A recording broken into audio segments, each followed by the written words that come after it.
ছেচল্লিশতম রথযাত্রা, কেশপুরে জনজোয়ার, কড়া নিরাপত্তা। আজ কেশপুরে পালিত হলো 46তম ঐতিহ্যবাহী রথযাত্রা উৎসব।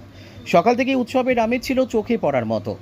জামশেদ ভবন থেকে হাসপাতাল মোড় পর্যন্ত রথের রশিতে টান দিতে অগণিত ভক্তের ঢল নেমেছিল। সকলের মুখে ছিল আনন্দের উচ্ছ্বাস, যা রথযাত্রার চিরাচরিত ধর্মীয় ভাবগাম্ভীর্যকে এক অন্য মাত্রা দিয়েছিল। রথযাত্রা উপলক্ষে কেশপুর থানা এবং স্থানীয় প্রশাসন কড়া নিরাপত্তা ব্যবস্থা গ্রহণ করেছিল। রথের পুরো যাত্রাপথ জুড়ে মোতায়েন ছিল বিশাল পুলিশ বাহিনী।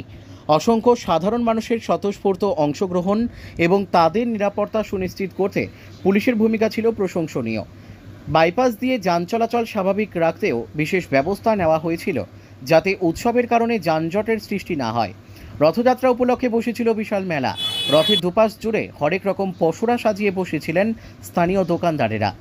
গাছের চারা থেকে শুরু করে রকমারি খেলনা, ঘর সাজানোর জিনিস এবং নিত্য প্রয়োজনীয় সামগ্রীর সম্ভার ছিল এই মেলায়। এছাড়াও বিভিন্ন ধরনের মুখরোচক খাবারের দোকান বসেছিল, যা উৎসবের আনন্দকে আরও বাড়িয়ে তোলে। ফুচকা, চুরমুর, জিলিপি থেকে শুরু করে লুচি, আলুর দম, বিভিন্ন ধরনের ফাস্টফুডের দোকানে ছিল উপচে পড়া ভিড়। রথযাত্রার এই মিলনক্ষেত্র ধর্মীয় ভাবগাম্ভীর্যের পাশাপাশি এক সামাজিক উৎসবের রূপ নেয়। সব মিলিয়ে কেশপুরের 46তম রথযাত্রা শান্তিপূর্ণ ও আনন্দঘন পরিবেশে সম্পূর্ণ হয়েছে। ব্যুরো রিপোর্ট, সত্যের সন্ধানে কেশপুর।